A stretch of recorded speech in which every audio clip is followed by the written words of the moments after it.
প্রিয় দর্শক বন্ধুরা, আপনারা দেখছেন সবুজের বন্ধু ইউটিউব চ্যানেল। আমি দেবজিৎ আপনাদের কাছে ফিরে এলাম আজকে আর একটা সফল গ্রাফটিংয়ের ভিডিও নিয়ে। এটা হচ্ছে কালকে যে আম গাছের ভিডিওটা আমি দিয়েছিলাম, সেই আম গাছটায় আমি এবারে গ্রাফটিং করেছি বিভিন্ন জাতের সায়ন।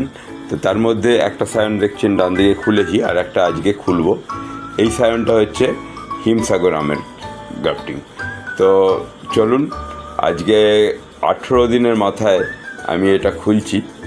তো দেখুন কিরম হয়েছে, সুন্দরভাবে বেরিয়েছে।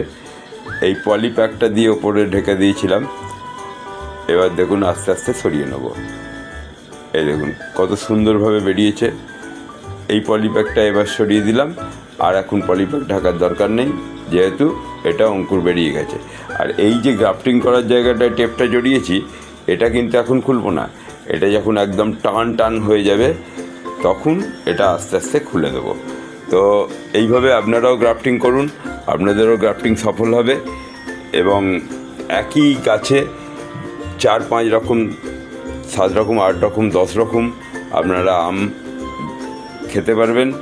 তো আমার ভিডিওগুলো দেখার জন্য অশেষ ধন্যবাদ প্রত্যেককে জানাই। আর আমার চ্যানেলটা সাবস্ক্রাইব করে একটু আমার পাশে থাকবেন। আর আমার চ্যানেলটা যারা সাবস্ক্রাইব করবে তাদেরও চ্যানেল আমি সাবস্ক্রাইব করে সাবস্ক্রাইব সংখ্যা বাড়িয়ে দেবো। অবশ্যই ভালো থাকবেন, সুস্থ থাকবেন, এই কামনা করি।